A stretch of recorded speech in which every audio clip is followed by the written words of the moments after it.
बिस्मिल्लाहिर्रहमानिर्रहीम। अस्सलाम वालेकुम स्टूडेंट्स। आज हम derivation of molecular velocities from Maxwell distribution law से को स्टडी करेंगे। इससे पहले आप लोगों ने मैक्सवेल डिस्ट्रीब्यूशन लॉ को डिटेल में ड्राइव किया है। आप उसको रिवाइज करें तो आपको पता चल जाएगा कि वहाँ पे हमने ये देखा था कि मॉलिक्यूल्स की जो है डिस्ट्रीब्यूशन हुई होती है कि उनमें से कुछ मॉलिक्यूल ऐसे होते हैं जिनकी बहुत कम वेलोसिटी होती है और बहुत कम मॉलिक्यूल ऐसे होते हैं जिनकी बहुत ज़्यादा हाई वेलोसिटी होती है। तो मैक्सिमम फ्रैक्शन की जो है वो मिडल रेंज के अंदर जो है वेलोसिटी आ रही होती है। तो उस चीज़ को हमने ड्राइव किया था, ठीक है। वो एक्सप्रेशन और उसकी डेरिवेशन जो है आप एक दफ़ा अच्छे तरीके से रिवाइज कर लीजिएगा। और आज हम उसी मैक्सवेल डिस्ट्रीब्यूशन लॉ को यूज़ करके जो वेलोसिटीज़ होती हैं, मॉलिक्यूलर वेलोसिटीज़ हैं, उनको ड्राइव करेंगे। उनमें से 3 तरह की हमारे पास एक्चुअली वेलोसिटीज़ हैं जिसको हम यहाँ स्टडी कर रहे हैं। सबसे पहले क्या है, मोस्ट प्रोबेबल वेलोसिटी जिसे CMP लिखते हैं। इसी तरह एवरेज वेलोसिटी जिसे C बार लिखते हैं and this root mean square velocity है जिसे C स्क्वायर बार लिख लेते हैं, ठीक है। तो हम इनको डिफाइन भी करेंगे और इनको ड्राइव भी करेंगे with the help of Maxwell distribution law, ठीक है। The Maxwell distribution expression can be used to drive the expression for the most probable velocity, the average and the root mean square velocity। तो सबसे पहले हम जो है देख लेते हैं हमारे पास कौन सी वेलोसिटी है। ये है हमारे पास the most probable velocity, कि वो वेलोसिटी जो ज़्यादातर मॉलिक्यूल के पास होती है, ठीक है। कि ज़्यादातर मॉलिक्यूल ये वाली वेलोसिटी को पोजेस कर रहे होते हैं, तो इसलिए हमारे पास इसका नेम क्या है, the most probable velocity, ठीक है। the most probable velocity is defined as the velocity possessed by maximum number of molecule of a gas at a given temperature। ये गैस के मॉलिक्यूल एक स्पेसिफिक टेम्परेचर के ऊपर जो मैक्सिमम नंबर ऑफ मॉलिक्यूल की velocity होती है वो हमारे पास मोस्ट प्रोबेबल वेलोसिटी होती है। The expression for most probable velocity can be drive mathematically using the condition of maxima by setting the first derivative of 1 over n dot D N C over D C के वो ये जो हमारे पास क्या था, फ्रैक्शन ऑफ मॉलिक्यूल था, ठीक है। विद रिस्पेक्ट टू सी के लिहाज से इसकी हमने डेरिवेशन की हुई थी। यहाँ आप सिंपली से कह सकते हैं वो फ्रैक्शन ऑफ मॉलिक्यूल जिनकी वेलोसिटी सी है उसके लिहाज से यहाँ पे हम क्या कर रहे हैं कि मैक्सिमम को कंसिडर कर रहे हैं, ठीक है। With respect to speed equal to zero के जब हम आपको पता है जब मैक्सिमम की कंडीशन आती है तो वहाँ पे हमारे पास क्या है, स्पीड ग्राफ के ऊपर जब मैक्सिमम आ रहा है तो वहाँ पे स्पीड 0 हो रही है। हम इसको प्रूव करेंगे यहाँ पे, ठीक है। तो सबसे पहले हमारे पास क्या है कि मैक्सवेल डिस्ट्रीब्यूशन लॉ से आपने इक्वेशन निकाल ली थी कि हमारे पास क्या fraction of molecule having velocity c के लिए जो वैल्यू आ रही थी वो हमारे पास क्या था कि 4 pi into M over 2 pi R T raise to power 3/2 dot exponential minus M C square over 2 RT into C square, ठीक है। अब हमने क्या करना है, ये जो फ्रैक्शन है हैविंग वेलोसिटी c को डी सी यानी कि स्पीड के लिहाज से इसकी डेरिवेशन ले लेनी है, ठीक है। अब डेरिवेशन लेंगे तो यहाँ पे जो रूल फॉलो हो रहा है इस इक्वेशन के ऊपर, अब हमारे पास जो है ये रूल फॉलो होगा, वो जो प्रोडक्ट रूल कहते हैं, ठीक है। अब पहले सबसे पहले हम देखेंगे कि हम जो कांस्टेंट टर्म है उनको सेपरेट कर लेंगे। बाकी जो 2 टर्म रहेगी हमारे पास, एक एक्सपोनेंशियल वाली टर्म और सी स्केयर वाली टर्म, ठीक है।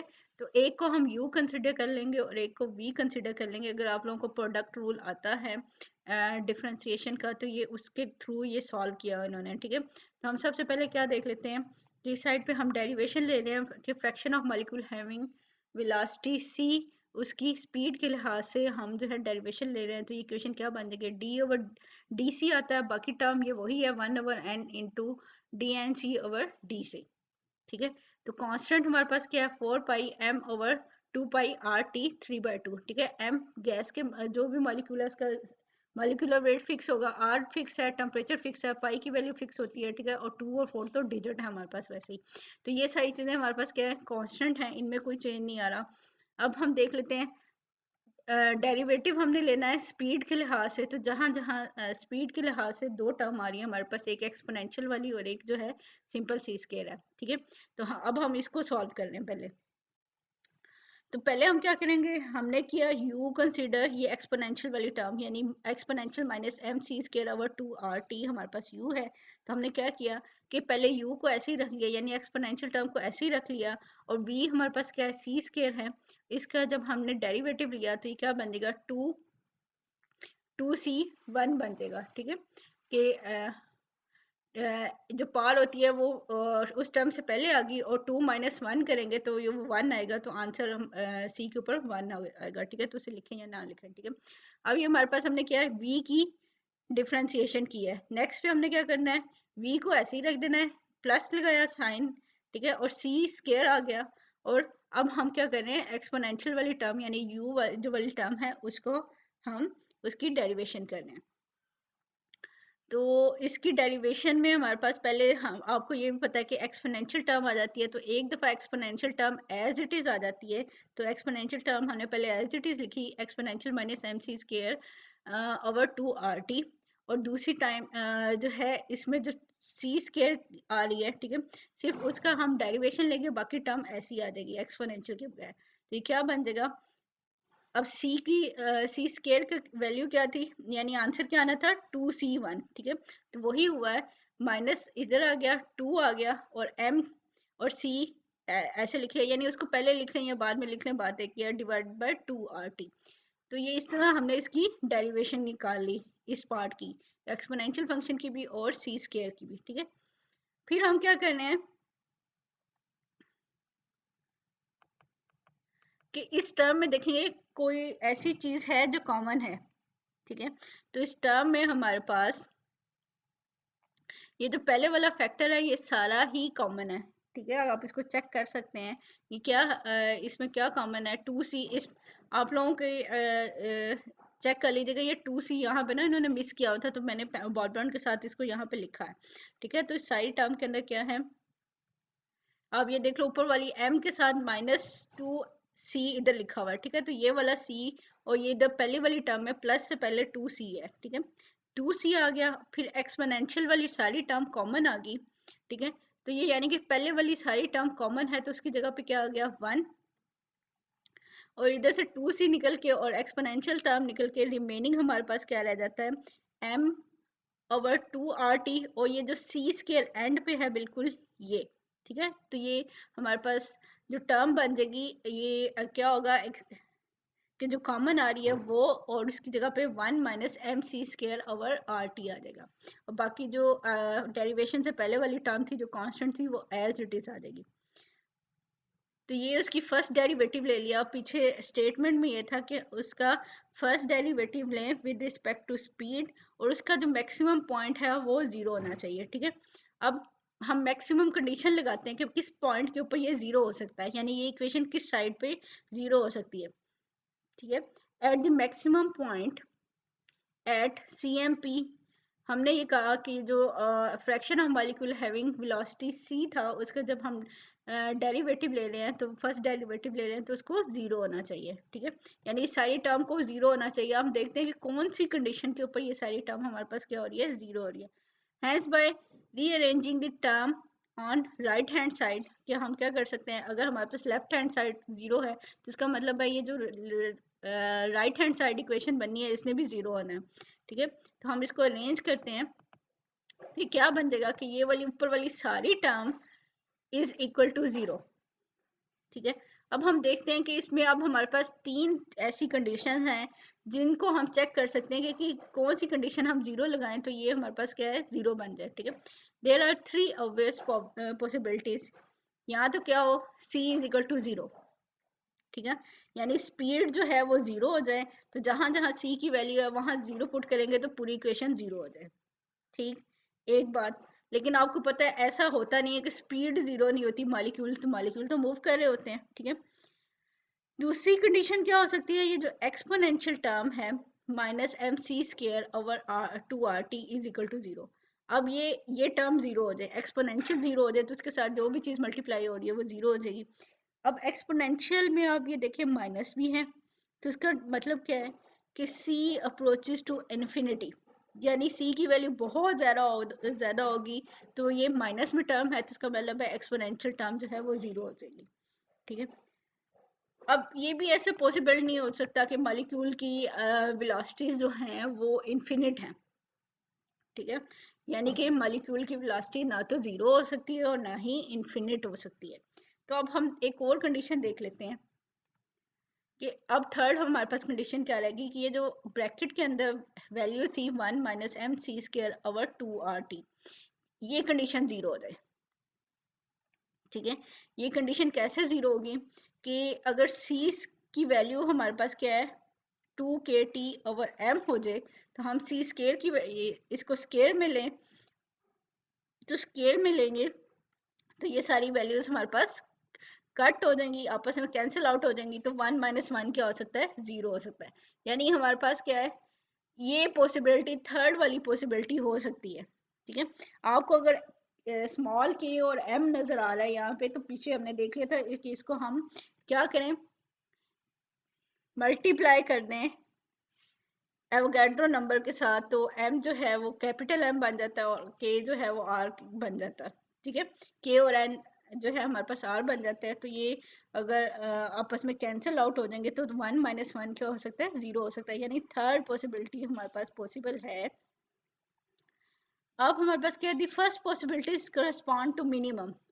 ठीक है, when c is equal to 0 dn c approaches to 0, कि जब वेलोसिटी जीरो है तो मॉलिक्यूल जिनकी वेलोसिटी जीरो है वो भी जीरो हो जाएगी, यानी कि चांसेस नहीं है हमारे पास कि ऐसे कोई कंडीशन बनी है। या इसी तरह हमारे पास जब c इन्फिनिट है तो वो भी हमारे पास क्या बन रहा है कि इसके भी चांसेस हमारे पास क्या है, कम है। ठीक है, ऐसा पॉसिबल नहीं है हमारे पास। दी हमने तो मैक्सिमम पॉइंट लेना है ना, उस पे हमने मैक्सिमम पॉइंट के ऊपर जो है वैल्यू जीरो लेनी है। ठीक है, the third condition satisfied the maximum point.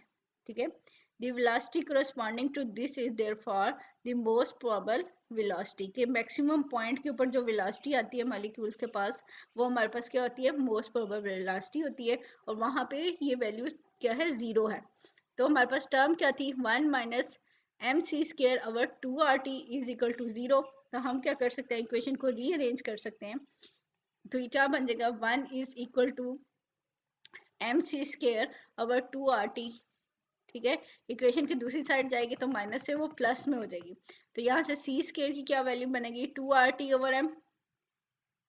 ठीक है, ये ऊपर आप देख लें इसको, यहाँ से हमने क्या किया कि सी स्केयर निकालना है, तो ये इक्वेशन रीअरेंज हो जाएगी, 2 RT ओवर एम हमारे पास क्या बन जाएगा कि सी स्केयर, अगर हम इसका क्या कर लें, अंडर रूट ले लें, तो क्या बन जाएगी 2 RT over M which is equal to, अब हमने क्या किया कि 2 का क्या कर रहे हैं, हम अंडर रूट ले रहे हैं, तो वो वैल्यू होती है 1.414। ठीक है, और रिमेनिंग हमारे पास क्या रहेगी, RT ओवर एम। हमने इसको क्यों किया कि हमने आगे जाके एवरेज वेलोसिटी और रूट मीन स्क्वायर वेलोसिटी और ये साथ में हमारे पास जो मोस्ट प्रोबेबल वेलोसिटी है, इन तीनों को आपस में कंपेयर करना है कि कौन सी किसकी वैल्यू ज़्यादा होती है, किसकी वैल्यू कम होती है। तो हमने इन तीनों को कंपेयर करना है, तो बाकी टर्म जो होगी सब के अंदर आप देखिएगा RT ओवर एम जो है वो सेम होगा, डिफरेंस सिर्फ ये डिजिट का आएगा कि किसी में 2 है, किसी में 8 है, किसी में कोई और वैल्यू होगी। ठीक है, तो अब हमारे पास क्या है, हमने ड्राइव कर लिए मोस्ट प्रोबेबल वेलोसिटी को, जिसकी वैल्यू हमारे पास क्या आती है, 2 RT over M under root. ठीक है, या इसको 1.414 into under root RT over M भी कह सकते हैं। आपने ये वैल्यू याद रखनी है। इसी तरह अब हम क्या करते हैं कि थर्ड सेकंड जो है वेलोसिटी की वैल्यू देख लेते हैं, वो हमारे पास सेकंड वेलोसिटी कौन सी है, एवरेज वेलोसिटी है। ठीक है, the average velocity c bar of molecule of a gas is defined as the sum of all velocities of the all molecules divided by total number of molecule of the gas. ठीक है, कि हम क्या कर रहे हैं कि average ले रहे हैं, सारे मॉलिक्यूल के पास जितनी भी वेलोसिटीज हैं उनकी एवरेज ले लें, और जितनी भी वेलोसिटीज हैं उनको प्लस करके उसको टोटल नंबर ऑफ मॉलिक्यूल से डिवाइड कर दें, तो आपको होता है कि एवरेज एवरेज आ जाती है, ठीक है। किसी भी चीज़ की एवरेज हम ऐसे ही लेते हैं कि जितनी भी वैल्यूज़ हैं उनको डिवाइड कर दें टोटल नंबर ऑफ जो भी सब्सटेंस है या मॉलिक्यूल हैं उससे। तो यहाँ पे हम क्या कर रहे हैं, सी बार ले रहे हैं यानी एवरेज वेलोसिटी ले रहे हैं, तो हमारे पास वेलोसिटीज की वैल्यूज़ क्या हो सकती हैं, C1 प्लस C2 C3, ठीक है। जितनी भी वेलोसिटीज हैं उसको डिवाइड करें नंबर ऑफ मॉलिक्यूल के साथ। तो यहाँ पे इसको हमने समेशन की टर्म में लिख लिया कि 1/n हमारे पास नंबर ऑफ मॉलिक्यूल्स आ गए, ठीक है। n रिप्रेजेंट कर रहा है एंड समेशन CI यानी कि जितनी भी हमारे पास कंपोनेंट हैं I के उनको हमने लिख लिया। Equation 1.41 can be written in the form of कि हम इसकी इंटीग्रेशन ले लेते हैं कि जितनी भी वेलोसिटीज हैं, वेलोसिटीज की रेंज कहाँ से हो सकती है, 0 से लेके इन्फिनिट तक, ठीक है। तो हम यहाँ पे क्या कर रहे हैं कि C bar is equal to 1/n integral 0 से लेके लिमिट इसकी इन्फिनिट तक है c into D N C, ठीक है। या हम इसको क्या कर सकते हैं कि इंटीग्रेशन ले लें वेलोसिटीज की फ्रॉम 0 से लेके इन्फिनिट तक, और ये हमारे पास क्या है D N C over N क्या है कि वो मॉलिक्यूल की फ्रैक्शन है जिनकी वेलोसिटी क्या है c है, where D N C is the number of molecule having velocity c, कि ये हमारे पास क्या है वो नंबर ऑफ मॉलिक्यूल्स हैं जिनकी वेलोसिटी c होती है, और n क्या है total number of molecule at division में। This summation of different velocities is replaced by integration, ठीक है। पहले हमने क्या किया कि समेशन लगाई, उसको हमने इंटीग्रेशन कर दी 0 से लेके इन्फिनिट तक। Since the all type of velocities ranging from 0 to infinity are involve, कि यहाँ पे हमारे पास all type of velocities involve हो जाएंगी। Substituting D N C divided by n from the equation 1.38 के हमारे पास हमने जब मैक्सवेल लॉ के अंदर वैल्यूज ली थी, ठीक है, जो फाइनल इक्वेशन हमारे पास आई थी, हम वहां से इसकी वैल्यू पुट कर रहे हैं D N C over N की। आप लोगों ने इस इक्वेशन को अच्छे तरीके से याद रखना है ताकि अगर आप लोगों को इनमें से कोई भी एक डेरिवेशन करने के लिए दी जाए तो आप लोगों को आनी चाहिए, ठीक है, कि वैल्यूज आप लोगों को खुद पता होनी चाहिए कि यहाँ पे D N C over N की क्या वैल्यू थी।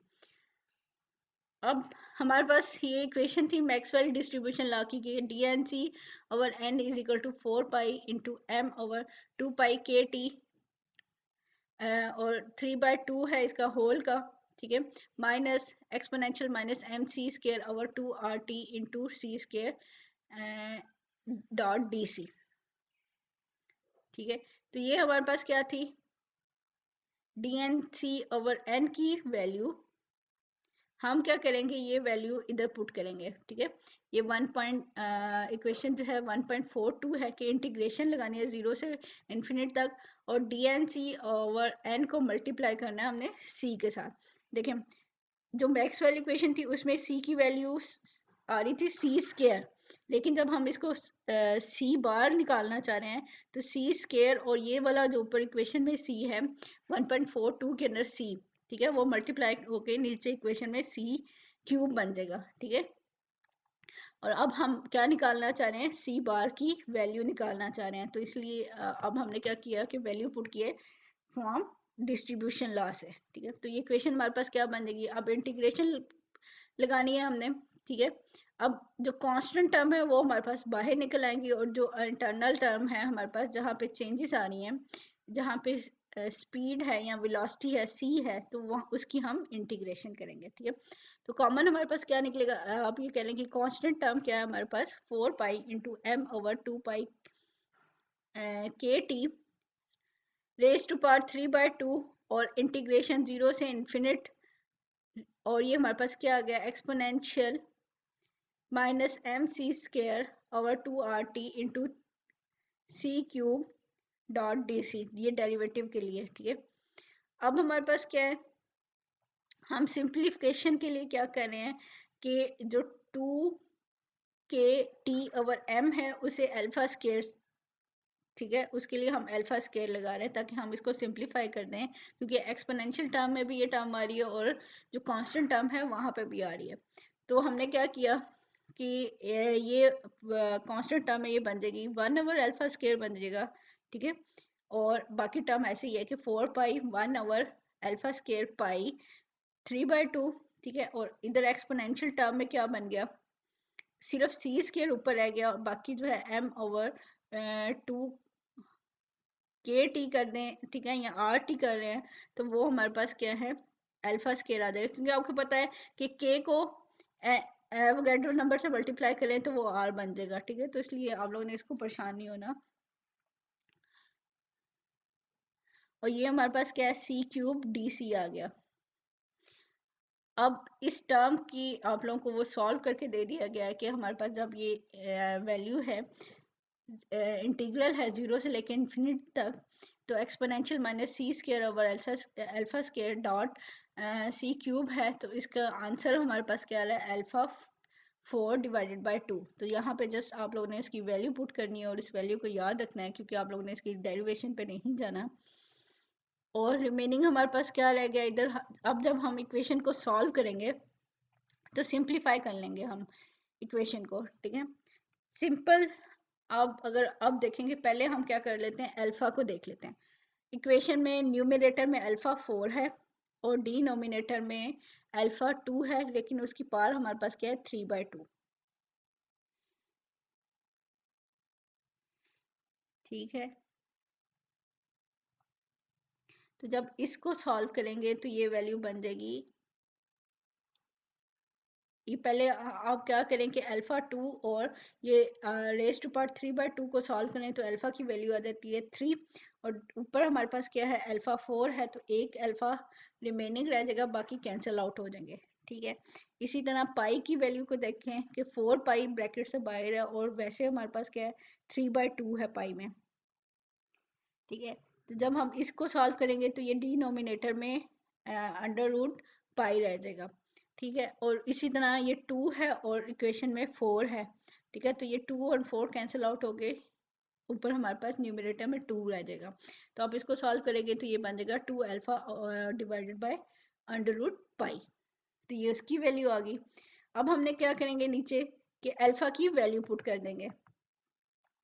अब आप ऊपर देखिए अल्फा की वैल्यू हमने क्या रखी थी, ये इक्वेशन इससे इसके पास जब यहाँ पे हमने क्या किया कि alpha square is equal to 2k T over M, और यहाँ से अगर अल्फा निकालना है तो 2k टी ओवर एम का अंडर रूट आ जाएगा, ठीक है।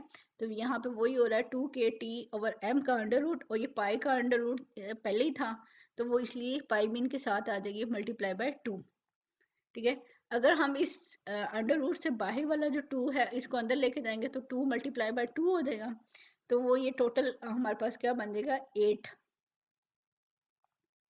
ठीक है। तो ये हमारे पास क्या बन गया, 8k टी ओवर पाई एम, ठीक है।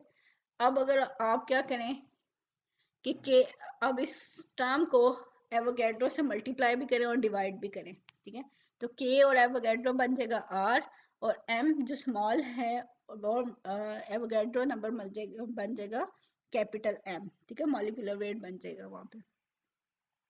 तो यहाँ पे यही किया कि इसको एवोगैड्रो से मल्टीप्लाई भी किया और डिवाइड भी किया है, तो यहाँ पे सी बार की वैल्यू हमारे पास क्या बन जाती है, 8 RT ओवर पाई एम, ठीक है। तो यहाँ पे क्या किया, 8 डिवाइडेड बाय पाई, ठीक है। पाई की वैल्यू आपको मालूम होती है कि वो 3.14, ठीक है, उससे आप डिवाइड करें और उसको जो है इक्वेशन के बाहर अंडर रूट लेंगे तो ये इक्वेशन से बाहर लेके आएंगे तो 1.59 बन जाएगा, रिमेनिंग हमारे पास क्या रह गया, RT ओवर एम रह जाता है, ठीक है। ये एक्सप्रेशन है हमारे पास फॉर द एवरेज वेलोसिटी, ठीक है। हमने दो वेलोसिटीज देख ली, अब हम जो है थर्ड वेलोसिटी देख लेते हैं, वो उसे उसका नेम है हमारे पास रूट मीन स्क्वायर वेलोसिटी, ठीक है, जिसे हम रिप्रेजेंट करते हैं सी लिख के, सी फॉर वेलोसिटी, और रूट के लिए आर, मीन के लिए एम, और स्क्वायर के लिए आप जो है ना एस यूज करें। इसके नेम से ही जाहिर है कि आपके पास वेलोसिटीज हैं, ठीक है, उसका पहले आपने स्क्वायर ऑफ वेलोसिटीज लेना है, ठीक है, फिर उसका मीन ले लेना है, मीन उसकी एवरेज ले लेनी है, उसके बाद उनका अंडर रूट ले लेना है, ठीक है। तो ये बन जाएगी रूट मीन स्क्वायर वेलोसिटी।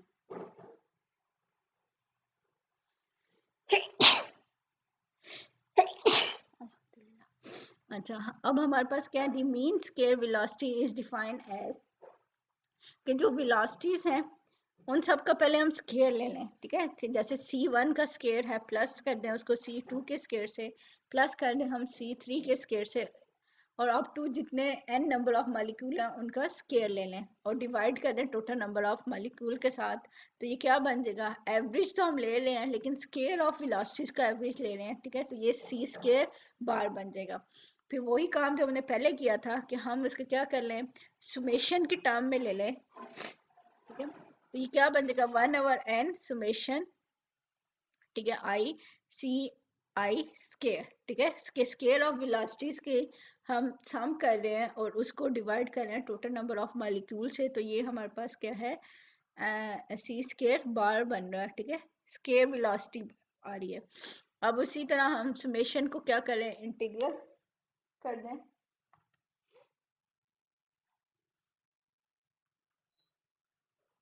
कि अगर हम यहाँ पे इसको इंटीग्रेशन ले रहे हैं और वेलोसिटीज की रेंज हमारे पास क्या है, 0 से लेके इन्फिनिट तक है, तो ये क्या बन जाएगा, C square bar is equal to 1/n integration 0 से लेके इन्फिनिट तक और C square into D N C, यानी वो फ्रैक्शन जिनकी वेलोसिटी c है हमारे पास। तो हम क्या करेंगे, वही काम करेंगे जो पीछे हमने किया है, substituting the value of d and c over n from the distribution equation के मैक्सवेल लॉ की जो इक्वेशन है वो आप लोगों को याद होनी चाहिए, तो वो वैल्यू आप लोगों ने यहाँ पुट करनी है।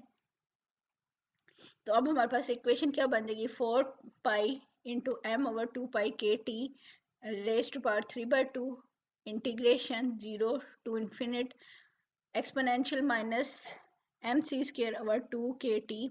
अब ये इक्वेशन में सी स्क्र था, ठीक है, आप चेक करोगे तो सी स्क्र था, और वो सी स्क्र और ये जो ऊपर वाली इक्वेशन में, इक्वेशन का अगर नंबर है तो 1.44 में ये जो सी स्क्र है, ठीक है, वो आपस में टोटल होके ये हमारे पास C4 बन जाएगा और DC उसकी डेरिवेटिव के लिए आएगा, ठीक है।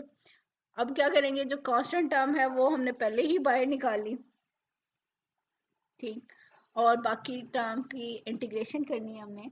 और दूसरी चीज फिर वही काम के alpha square is equal to 2 KT ओवर m, हम सिंप्लीफिकेशन के लिए इसको यूज करें, हम बाद में इसको जो है ना वो रिप्लेस भी कर देंगे।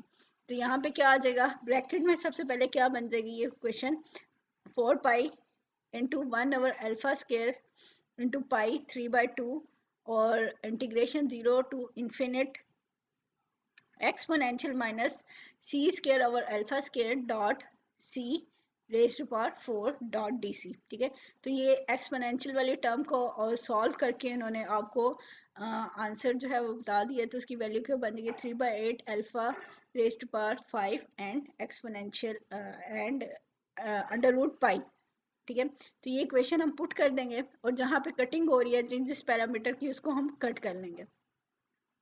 तो इक्वेशन क्या बन जाएगी, सबसे पहले देखिए हमारे पास क्या है कि हम क्या कर सकते हैं, पहले हम अल्फा देख लेते हैं, ठीक है। अल्फा की पार्ट 2 है और इसके साथ भी हमारे पास क्या है, 3/2 है, तो 2 आपस में कैंसिल आउट हो गए, हमारे पास जो है इसकी पावर बन जाएगी 3, ठीक है। अब पाई को देख लें कि पाई की पावर हमारे पास क्या है, डिनोमिनेटर में है 3/2 है, एक पाई की पावर 1 है और एक पाई की पावर 1/2 है ऊपर, और नीचे हमारे पास क्या है 3 पाई 3/2, ठीक है। तो ये सारी पाई की वैल्यू सारी कैंसिल आउट हो जाएगी। अब अल्फा भी हो गया, पाई भी हो गया, रिमेनिंग हमारे पास क्या रह गया, डिजिट, ठीक है। आप अल्फा को देख लेंगे, 5 में से अल्फा 3 करेंगे तो अल्फा स्केयर आ जाएगा, ठीक है। अब ऊपर क्या है 4, नीचे क्या है 8, तो ये आपस में कैंसिल आउट हो जाएंगे, डिनोमिनेटर में 2 आ जाएगा, तो रिमेनिंग हमारे पास क्या रह गया 3/2 और सिर्फ अल्फा रह गया था, अल्फा स्केयर और पाई सारी की सारी कटिंग हो गई थी, ठीक है। तो सी स्केयर बार जो है यानी स्केयर ऑफ वेलोसिटीज का जो हमने मीन लिया हुआ है उसकी वैल्यू हमारे पास क्या बन जाती है, 3/2 अल्फा स्केयर, ठीक है। अब हम क्या कर रहे हैं, taking the under root of both side, क्योंकि हमने रूट मीन स्केयर वेलोसिटी लेनी है ना, पहले तो हमारे पास ये क्या स्केयर वेलोसिटी है, उसका मीन लिया हुआ है, ठीक है। मीन स्क्वायर वेलोसिटी आप इसको कह सकते हैं कि ये है हमारे पास। तो अब हमने रूट लेना है, तो हम दोनों साइड पे अंडर रूट ले लेंगे। तो ये क्या बन जाएगी, 2 अंडर रूट के साथ कैंसिल आउट हो जाएगा, जिसको हमने क्या लिख दिया है, सी रूट मीन स्क्वायर वेलोसिटी। और यहाँ पे हमारे पास क्या बन गया, 3/2 का अंडर रूट और अल्फा का अंडर रूट और स्क्वायर जो है कैंसिल आउट हो जाएंगे, तो अल्फा आ गया इसकी जगह पे, ठीक है। और अल्फा की वैल्यू क्या थी हमारे पास, अल्फा हमारे पास क्या था, 2kT/m, ठीक है। तो अब हम क्या कर सकते हैं इसको,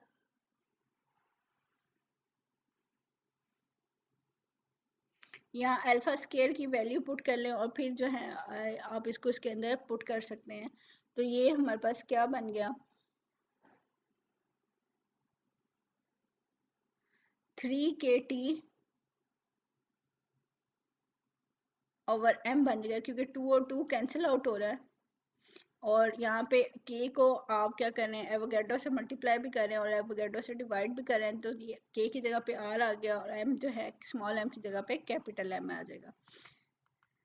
तो यहाँ से रूट मीन स्क्वायर वेलोसिटी की वैल्यू जब क्या बनेगी, 3 का जब आप लोगे अंडर रूट ले लोगे, तो वो बन जाएगा 1.732 इंटू अंडर रूट RT/m, ठीक है। अब ये इक्वेशन हमारे पे क्या बता रही है, this equation represent the equation for the root mean square velocity. हम अब रिलेशनशिप निकाल लेते हैं कि हमारे पास जो है सबसे बड़ी कौन सी वेलोसिटी है जिसकी वैल्यू के किसकी ज़्यादा है और कौन सी कम है, ठीक है।